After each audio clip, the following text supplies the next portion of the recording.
시청자 여러분 안녕하십니까? 복지TV 뉴스입니다. 2018 평창 패럴림픽을 1년 앞둔 국가대표 선수들이 하루하루 이 훈련에 매진하고 있는데요. 선수들의 겨울 일정을 정두리 기자가 정리해봤습니다. 1년여 앞으로 다가온 평창 패럴림픽. 국가대표 선수들의 하루하루에 뜨거운 열정이 채워지고 있습니다. 장애인 알파인 스키 국가대표 양재림 선수는 지난달 18일부터 슬로베니아에서 개최된 알파인 스키 월드컵에서 은메달 1개와 동메달 1개를 획득했고, 그보다 앞서 노르딕 스키 신의연 선수는 지난달 11일부터 우크라이나에서 개최된 노르딕 스키 월드컵에서 금메달 2개와 동메달 1개를 목에 걸며 평창의 메달 기대를 높이고 있습니다. 목표가 운동선수라는 목표가 올림픽이 목표인데 거기서 우리나라에서 하는 만큼 꼭 우리나라의 애국가를 올릴 수 있도록 하겠습니다. 더불어 휠체어 컬링 등 국가대표 선수들은 올해 공식 훈련을 시작하며 평창을 향한 땀방울을 흘리고 있습니다.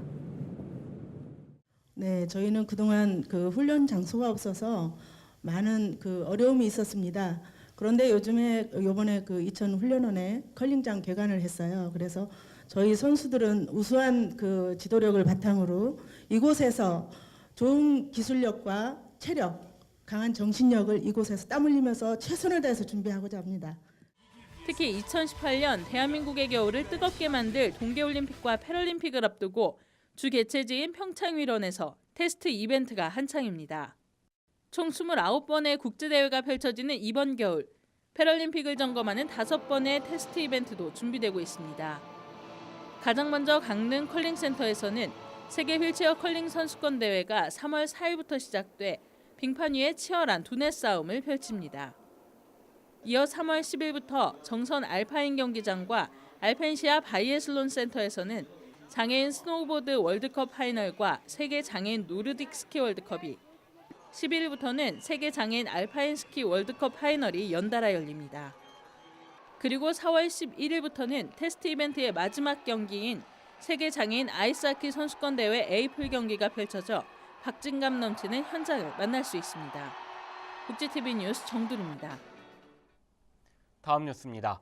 장애인 거주 시설에서 나와 이 지역 사회에서 자립을 당당히 준비하고 있는 분들이 있습니다. 황현희 기자가 만나고 왔습니다.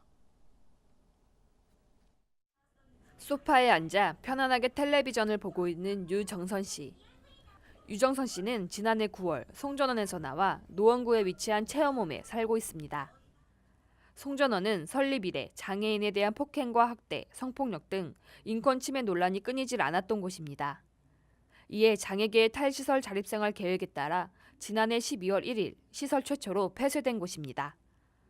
시설 폐쇄와 함께 시설 거주인이었던 유 씨는 자연스레 지역사회에 살게 됐는데요. 여기 나오실 때 걱정이 됐었죠. 좀 됐지만 여기서 어떻게 하면 살까 궁금해 생각 좀 해봤는데 어떻게 이야기하고 살까 궁금해 생각을 중이었는데. 수년 동안 시설에 살다 이제 막 지역사회로 나온 유 씨. 현재 체험홈에서 밥도 직접 짓고 설거지도 하면서 서서히 자립생활에 적응하고 있습니다. 유 씨는 점심을 집 근처에 위치한 노원 중증장애인 독립생활센터에서 동료들과 함께 먹습니다. 센터 대표님 어머니가 차려준 따뜻한 밥을 동료들과 이야기하면서 먹으니 그야말로 꿀맛이 따로 없습니다. 센터는 현재 유 씨가 자립하는 데 많은 도움을 주고 있는데요. 우선 어떤 프로그램을 하는 것보다 지하철 타기와 영화 보기 등 지역사회 적응에 초점을 맞추고 있습니다. 특히 지난해 12월 강촌으로 떠난 여행은 유 씨에게도 가장 기억에 남는 추억인데요. 여기가 강초 여행인데요. 이때 여행은요 너무 좋았고요. 친구들이 있으니까요 선생님이랑 재밌게 놀았거든요. 내가 먹고 싶은 거 먹었어요. 쌈도 싸서 먹었어요. 그래서 이때는 편하게 지냈을 것 같아요. 다양한 프로그램을 통해 자연스럽게 지역사회에 적응을 하고 있는 유 씨와 그의 조력자인 센터. 그러나 최근 센터와 유 씨는 한 가지 고민이 있습니다. 지역사회 적응 이후 유 씨가 어떤 일을 해야 좋을지, 어떤 프로그램 교육을 받아야 할지에 대한 고민인데요. 그러면 이분들의 관심도가 있는, 이분들이 하고자 하는 것을 지역에서 인프라를 좀 캐서 좀 연계해 보자. 자원들이 너무 부족해요. 특히 지금 지적장애인 그런 얘기들이 되게 많이 나오고 있는데 그 나오는 과정에서도 뭔가 이분들이 가셔서 체험할 수 있는 뭐 공간이라던가 뭐 이분들을 대상으로 할 수 있는 프로그램이 좀 많아져야 될 것 같다는 생각이 드는데 없고요. 유 씨는 커피와 빵을 만드는 일을 하고 싶어 합니다. 사람들이 자신이 타주는 커피를 맛있게 마시는 모습을 보면 기분이 좋다고 하는데요. 그러나 턱없이 부족한 자립 프로그램으로 꿈을 이루는 과정은 어렵기만 합니다. 커피도 배우고 빵 종류, 빵도 가서 빵도 좀 배워보고 이렇게 커피 타갖고 사람들한테 주면은요 좋을 것 같아서. 유 씨가 꿈을 이루기 위해서 우리는 어떤 노력을 해야 할까요? 복지TV 뉴스 황현입니다. 우리 주변의 대부분의 놀이터는 비장애 어린이에 맞춰져 있는데요. 국가 정책이나 법령 등이 바뀌는 것에 맞춰 조금 늦은 감은 있지만 장애 어린이와 비장애 어린이가 함께 같이 뛰어놀 수 있는 통합 놀이터 논의가 시작됐습니다. 이명아 기자입니다. 놀이를 통해 자연스럽게 서로 배려하며 소통할 수 있는 공간 놀이터. 이 놀이터는 어린 시절부터 장애인과 비장애인이 서로 함께 살아가는 법을 배우는 공간이 될 수 있어 매우 중요합니다. 그러나 대부분의 놀이터는 비장애 어린이를 대상으로 하고 있어 모든 어린이가 이용하기 쉽지 않은데요. 이에 모든 어린이가 이용할 수 있는 통합 놀이터의 필요성이 꾸준히 제기돼 왔습니다. 통합 놀이터 만들기 네트워크는 통합 놀이터 확대를 위한 방안 마련을 위해 토론회를 열었습니다. 전문가들은 기존의 통합 놀이터의 상황을 되돌아보며 앞으로 통합 놀이터에 필요한 사항을 되짚어봤습니다. 설치 기준을 왜 받지 못하죠? 이렇게 얘기를 되물었을 때, 그러니까 그 관련 그 설치 검사를 해주는 기관에서는 이게 흔한 모델이 아니고 국내에 없는 모델이고 여러 군데 보편화되지 않는 그 시설물이기 때문에 설치 기준 자체가 없다는 거예요. 이게 당연히 없는 기준이면 설치 기준을 만들어서 이게 국내에 보급되게 해야 되는데 왜 이게 안 되는 것인가? 이에 전문가들은 우선 통합 놀이터에 대한 정확한 인식이 확산돼야 한다고 주장했습니다. 신체나 연령이나 뭐 이런 그다음에 놀이의 성향에 따라서 각기 다른 차이를 갖고 있는 아이들이 놀이터에서 함께 놀지 못하는 그런 어떤 문제점들이 많이 발생을 합니다. 그래서 누구나 다 차별받지 않고 모두가 다 놀 수 있는 그런 놀이터로 좀 바꾸는 게 필요하기도 하고요. 제일 중요한 거는 일단 사회적으로 통합 놀이터가 뭔가 그리고 통합 놀이터가 왜 필요한가라는 사회적 인식이 조금 좀 더 확산됐으면 좋겠다라는 생각이 좀 듭니다. 그래서 장애가 이번 설 명절에도 시외 고속버스에 장애인 등 교통 이동약자가 함께 탑승할 수 있는 버스 도입을 위한 기자회견을 가졌습니다. 장애계는 서울 강남 고속버스터미널에서 교통약자 이동편의 증진법 개정을 촉구하는 기자회견을 열었습니다. 기자회견에서 장애계는 정부나 지자체, 버스 운송사업자가 이동편의 증진법에 대해 법을 당연히 지켜야 하지만 지키지 않고 있다고 주장했습니다. 한편 기자회견에는 더불어민주당 박주민 의원과 국민의당 최경환 의원이 참여해 이동권 보장 의무화와 지원 방안을 담은 개정안을 조속히 추진하겠다고 밝혔습니다. 졸업 후에도 학자금 대출에 이 빚에 허덕이는 대학 졸업생이 참 많은데요. 이 경기도가 대학생들의 학자금 대출 이자를 지원하고 있습니다. 올해는 신청 기준을 전보다 완화해 이 더 많은 대학 졸업생들이 혜택을 볼 수 있습니다. 황현희 기자입니다. 졸업을 앞둔 26살 이재학 씨는 요즘 걱정이 한가득합니다. 4년 내내 학자금 대출을 받았는데 학자금 갚을 생각에 마음이 무겁습니다. 이 씨가 받은 대출은 2%대, 정부 보증의 낮은 금리에도 이자만 한 해 100만 원에 가까운 금액입니다. 취업과 동시에 빚을 갚아야 된다고 생각하니까 벌써부터 걱정되고 답답하고요. 그 이자가 또 매달 100만 원 가까이 되던데 정말 공부하면서 생긴 빚치고는 너무 부담스러운 금액이 아닌가. 경기도는 이런 부담을 느끼는 도내 대학생을 위해 대출 이자를 지원하고 있습니다. 한국장학재단 학자금 대출이 있는 도내 대학생이 경기도에 신청하면 원리금 상환계좌로 이자 전액을 받을 수 있습니다. 올해는 예산을 2배 이상 늘려 지원도 확대됩니다. 지난해까지 4인 가구 기준으로 월 소득 약 800만 원 이하의 자녀만 해당하던 기준을 월 980여만 원 이하로 바꿨습니다. 특히 다자녀 가구의 경우 순서 상관없이 모두 신청 가능합니다. 지난해 9,200명이 넘는 학생들에게 총 3억 800만 원가량의 대출이자가 지원됐습니다. 올해 지원 예산을 2배 이상 증액했습니다. 그래서 다자녀 둘째부터 지원하던 것을 모두 지원하는 등 지원 대상을 대폭 늘려 더 많은 도내 대학생들의 등록금 부담이 낮아질 것으로 기대합니다. 좀 더 자세한 지원 내용은 오는 3월 중 경기도 홈페이지에 안내될 예정입니다. 복지TV 뉴스 황연입니다. 다음 뉴스입니다. 광주 지역 장애계가 2017 광주 장애인 복지 미래비전 워크숍을 개최했습니다. 바쁨, 또 다른 바쁨이라는 구호로 개최된 워크숍에서는 광주 지역 장애인 복지 발전 방안에 대한 논의가 진행됐습니다. 또한 워크숍에서 장애계는 장애계 스스로 장애인 복지 미래 비전을 설계하고 장애인 복지 정책을 만드는 데 앞장서야 한다는 의견을 모았습니다. 한편 이날 참석자들은 장애인 종합지원센터 건립을 추진하고 사회복지 종사자의 처우 개선 등 13개 미래 비전을 정책에 반영할 수 있도록 노력해야 한다고 말했습니다. 포항시 이강덕 시장이 민족 최대 명절 설날을 맞이해 관내 사회복지시설을 방문했습니다. 이 시장은 포항사랑 실천의 집을 방문해 급식 봉사를 함께하고 독거노인 가구를 방문해 위문품을 전달했습니다. 또한 원광보훈의 집을 찾아 노인들에게 위문품을 전달하고 종사자들을 격려했습니다. 청주 지역의 문화예술 소외계층을 대상으로 예술 나눔 사업을 활발히 하고 있는 이 충북 청주음악협회가 2017년 정기총회를 열고 제9대 회장을 선출했습니다. 박진우 기자입니다.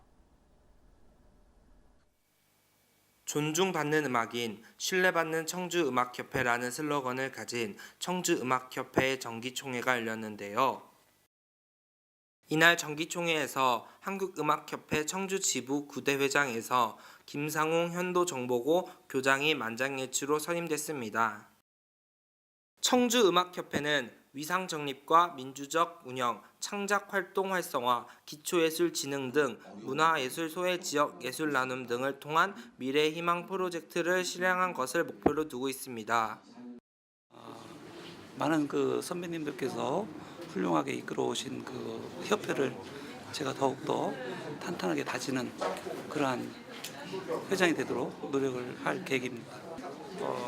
소규모, 중규모로 이렇게 해가지고 적재적소에 맞게 구성을 해서 봉사활동을 할 계획입니다. 한편 이날 정기총회 제16회 청주음악상 시상식에서 음악예술을 통한 지역 인재 양성 및 지역 음악 발전을 위한 공로를 인정받아 공로 부분의 김난진 씨, 창작 부분의 유승문 씨가 수여받았습니다. 복지TV 뉴스 박진우입니다.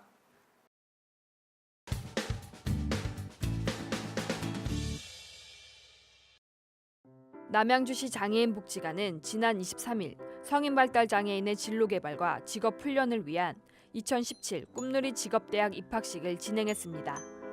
이날 입학식에서는 2017년도 신입생 5명을 포함해 학부모, 재학생 등 20여 명이 참석해 입학을 축하했으며 꿈누리 직업대학 소개, 신규 훈련생과 담당 강사 소개, 재학생들의 신입생 환영 인사가 이어지며 모두가 새로운 마음으로 새 출발을 다짐하는 시간을 가졌습니다.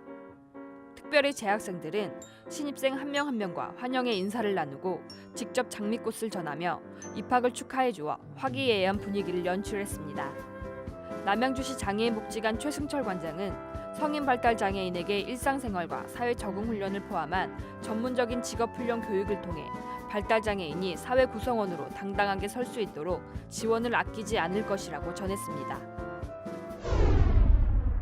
하상장애인복지관에서는 다가오는 2월 9일 목요일 오전 10시부터 복지관 앞마당에서 지역사회 장애인과 주민을 초청해 제15회 정겨운 대보름 한마당 행사를 개최합니다. 정겨운 대보름 한마당은 마을 공동의 복을 기원하는 민족 명절 대보름의 의미를 되새기며 장애인과 비장애인이 하나 되는 통합의 장을 마련하고 소통과 화합의 지역 문화를 만들어가기 위해 준비된 행사입니다. 복지관 관계자는 알차고 다채롭게 준비된 행사이니만큼 많은 분이 함께 정겨움과 복을 가득 담아가길 바란다고 전했습니다. 제15회 정겨운 대보름 한마당은 누구나 참여 가능하며 보다 자세한 사항은 하상장애인복지관 지역복지팀 02-560-4250으로 문의하시면 됩니다. 실로암 시각장애인 복지관은 스리랑카 장애인 지업 사업 시행을 위한 기증식을 지난 23일 스리랑카의 스리랑카 장애인 재활재단에서 개최했습니다. 스리랑카 장애인 지업 사업은 지난해 10월 닥터 레인챈스 농학교, 스리랑카 장애인 재활재단, 스리랑카 장애인 단체 연합과의 업무 역약 체결을 시점으로 진행됐습니다. 스리랑카 장애인 재활재단에서 휠체어, 핸드바이크 등 이동 보조기기를 제작할 수 있도록 지원하고 청각장애인을 위한 직업재활 지원 사업으로 닥터 레인챈스 농학교를 대상으로 그래픽 디자인 교육과 농업 교육을 통해 청각장애인들이 직업을 갖고 자립할 수 있도록 도울 예정입니다. 이처럼 스리랑카 장애인 지업 사업은 청각, 지체, 시각장애인에 대한 다양한 사업을 진행해 장애인이 자립할 수 있는 기반을 마련할 예정입니다. 실로암 시각장애인 복지관 김미경 관장은 스리랑카 장애인의 39%는 학교도 다녀본 적 없으며 장애인 고용률도 굉장히 낮은 상태여서 이에 장애 유형에 따라 다양한 방법으로 직업재활 지원 사업을 지원하고 스리랑카 장애인들의 직업 기반을 강화하고 더 나아가 제도 발전까지 이루어지길 바란다고 스리랑카 장애인 지업 사업에 대한 포부를 전했습니다.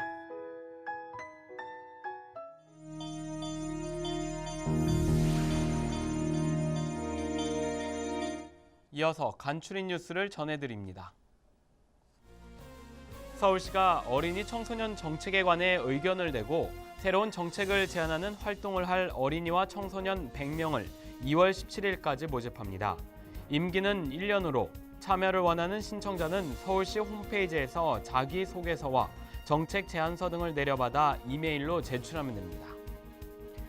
울산 사회복지 공동모금회는 지난해 11월 21일부터 시작한 2017 희망나눔 캠페인의 모금 목표 58억 5천만 원을 달성했다고 말했습니다. 장광수 울산 공동모금회 회장은 14년 연속 목표 달성에 성공했다며 성금은 저소득층 생계 의료비와 난방비 지원, 사회복지시설 프로그램 지원 등에 쓰일 예정이라고 밝혔습니다. 광양시가 교통약자에 대한 이동 편의를 위해 지난 2012년부터 도입한 장애인 콜택시가 매년 2대씩 증차해 현재 10대가 운행 중이라고 밝혔습니다. 시는 전남특별교통수단 도입률 69%보다 월등히 높은 143%라고 말했습니다. 한편 시는 현재까지 장애인 70%, 노인 30%가 주로 이용하고 있고 대부분 의료기관 방문과 교육, 개인 용무 등에 이용되고 있다고 언급했습니다. 청주시 평화대사가 청주시 설립단체 연합신년회를 열고 충북지역 북한 이탈주민협회와 관계자들이 참석한 가운데 북한 이탈주민들과 자매 결연했습니다. 안효범 충북국민연합도회장은 이번 자매 결연을 통해 북한 이탈주민들과 정기적인 모임이 형성됨으로써 서로 간에 관심을 갖는 계기가 될 것이라고 말했습니다. 경기도 성남시가 노인 3,000명이 참가하는 어르신 소 일거리 사업을 추진한다고 밝혔습니다. 이번 사업은 2월 14일까지 모집 절차를 거쳐 경로당 급식 도우미, 복지 도우미 등 5개 분야에서 2-3시간씩 일하고 약 10만 원에서 20만 원 정도를 근무 수당으로 받게 됩니다. 경기도 포천시 청소년지원센터 꿈드림이 학업 중단 청소년을 위한 검정고시 대비반을 2월부터 운영합니다.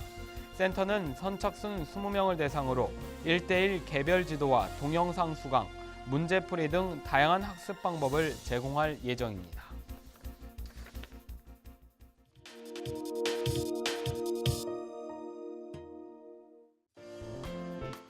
연일 이어지는 강추위 속 노인과 만성질환자들은 저체온증에 걸리기 쉬워 건강관리에 더욱 유의해야 하는데요. 젊고 건강하다면 큰 후유증 없이 회복할 수 있지만 노약자의 경우 치명적일 수 있어 각별한 주의가 필요하다고 합니다. 오늘 건강해지는 팁에서는 지속되는 한파 속 주의해야 할 저체온증에 대해 알아봅니다. 기초대사량이 낮아 열 생산이 적은 노인과 만성질환자들은 저체온증에 매우 취약합니다. 체온이 35도 이하로 떨어지는 저체온증은 혈액순환이 잘 안 돼 각종 장기에 손상이 가고 심하면 심장마비로 사망할 수 있습니다. 따라서 저체온증을 빨리 알아차리는 게 매우 중요합니다. 초기에는 오한과 함께 피부가 창백해지고 말이 어눌해진다고 합니다. 체온이 낮아지면 체온을 올리기 위하여 우리 몸에서 반응을 하는데 이 반응이 적절치 않거나 늦는 경우 체온이 잘 회복하지 못하게 되고 이에 따라서 생리적 기능이 떨어지게 됩니다. 체온이 낮아지게 되면 부적절한 행동을 하게 됩니다. 추운 데서 덥다고 옷을 벗거나 상황에 맞지 않는 말을 하는 것이 더 증가하는 경우가 있죠.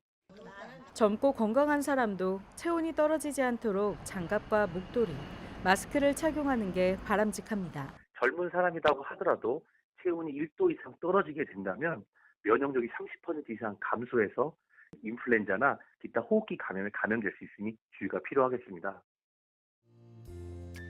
강추위에는 혈액순환이 어려워 동상이 걸리기 쉬우니 옷이나 신발이 젖지 않도록 하고 장갑과 두꺼운 양말로 손발을 따뜻하게 해 건강관리에 더욱 유의하시길 바랍니다. 막바지 추위가 절정에 이르고 있는 가운데 노인들의 건강관리가 소홀해지기 쉬운 시기인데요. 특히 요즘 같은 날에는 이 심혈관계 질환이 악화될 가능성이 매우 높습니다. 새벽 운동은 자제하고 외출 시에는 반드시 여러 겹의 옷을 입어 이 갑작스러운 온도차에 대비해야 합니다. 행복한 미래를 여는 방송 복지TV 뉴스를 마칩니다. 시청해주신 여러분 고맙습니다.